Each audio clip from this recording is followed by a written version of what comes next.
Did you ever think Canada and Mexico would team up against the revival of NAFTA? Sounds like the plot of a political thriller, right? Well, buckle up, because that's exactly what's happening. This unlikely alliance between two neighbors, often seen as friendly rivals, is now turning into one of the most fascinating power moves in North American trade history. It's like watching your two favorite superheroes unite, except there are no capes, just trade agreements. And instead of superpowers, they're armed with a shared commitment to economic stability. So, how did we get here? Let's set the stage. When Donald Trump announced his intentions to revive NAFTA, many assumed it would be a routine renegotiation, a simple reboot. But Canada and Mexico had other plans. They realized something crucial. Standing together would amplify their voices and strengthen their bargaining power. This partnership isn't just about trade. It's a strategic realignment that could reshape the entire dynamic of commerce in North America. And why should you care? Because this alliance is sending a message loud and clear. Collaboration matters. In a world where trade policies can shift overnight, unity becomes a powerful tool. Canada and Mexico aren't just defending their own interests. They're showing how regional cooperation can serve as a buffer against political turbulence. So, stick around. We're diving deep into how this alliance formed, what it's tackling, and what it means for the future of trade in North America. Let's rewind. To really understand this story, we have to go back in time. Back to 1994. That's when NAFTA, the North American Free Trade Agreement, was born. The goal? Simple on paper. Eliminate trade barriers, boost economic growth, create jobs, and enhance competitiveness between Canada, Mexico, and the United States. NAFTA was supposed to open borders for goods, create a seamless economic region, and generate shared prosperity. And to some extent, it did. Trade increased, investment flowed, but not without controversy. Critics quickly pointed out the cracks. Manufacturing jobs in the U.S. began to shift to Mexico, where labor was cheaper. Entire communities felt the impact. Factories closed. Workers were displaced. And while corporations benefited, many workers were left behind. Over the years, the calls for reform grew louder, and into that storm walked Donald Trump. From the beginning of his campaign, Trump made one thing clear. He was not a fan of NAFTA. He called it one of the worst trade deals in American history, and he promised to bring jobs back to America. So, when he took office, the revival of NAFTA became a central goal. But the revival didn't go as planned. Enter the alliance. Canada and Mexico, recognizing the volatility of the U.S. administration, saw an opportunity, or rather, a necessity. Faced with the potential collapse of NAFTA and uncertain U.S. trade policies, the two countries rolled up their sleeves, and they started working together. What emerged was more than a trade strategy.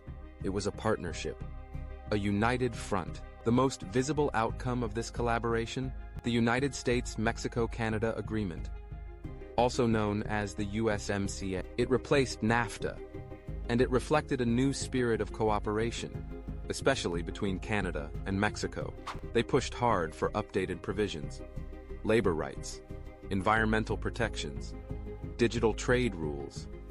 They wanted an agreement that was more modern, more inclusive, and more fair. And here's the kicker.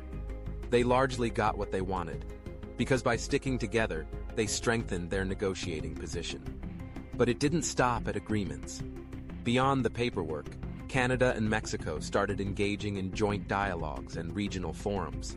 They coordinated on trade strategies and economic policies. They explored joint ventures in agriculture, energy, and technology. And behind the scenes, they laid the foundation for a more resilient economic bond.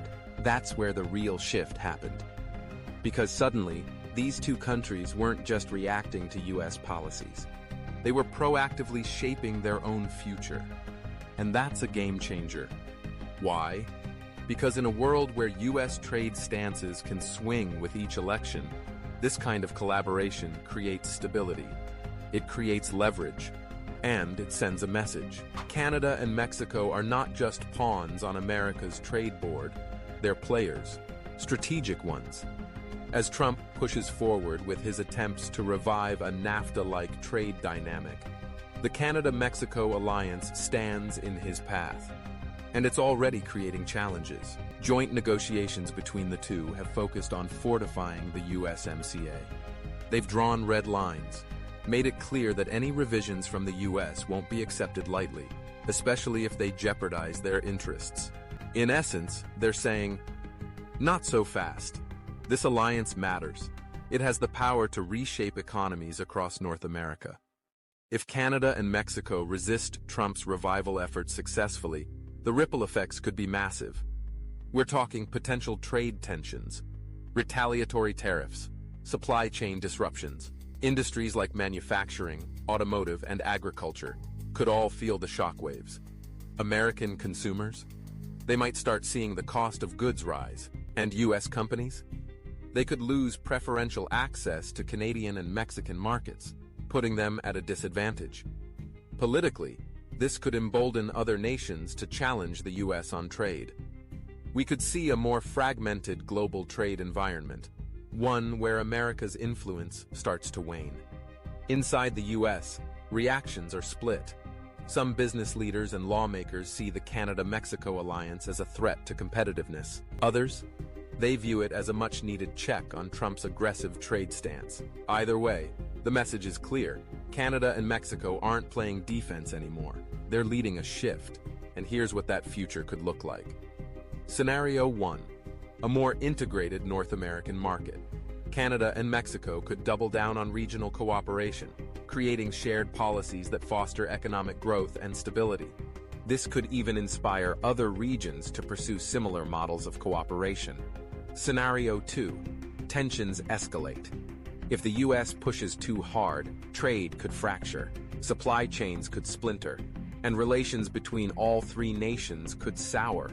But either way, the alliance is already having an impact. It's shifting power balances, and it's redefining what trade relationships in North America look like. Canada and Mexico are no longer just reacting. They're steering the conversation.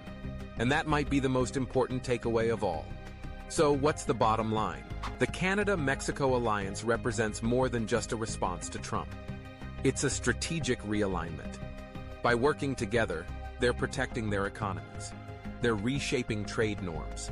And they're setting a precedent for how collaboration, not competition, can drive progress. USMCA is just one piece of that puzzle, but it's a powerful one. It reflects a commitment to fair trade, to labor protections, to environmental sustainability. And it shows what can happen when countries unite around shared goals. For US businesses, this means adapting to a new reality. For consumers, it could mean new costs or new opportunities. And for policymakers, it's a lesson. That power isn't just about size, it's about strategy and unity. With that said, thanks for watching, and until next time.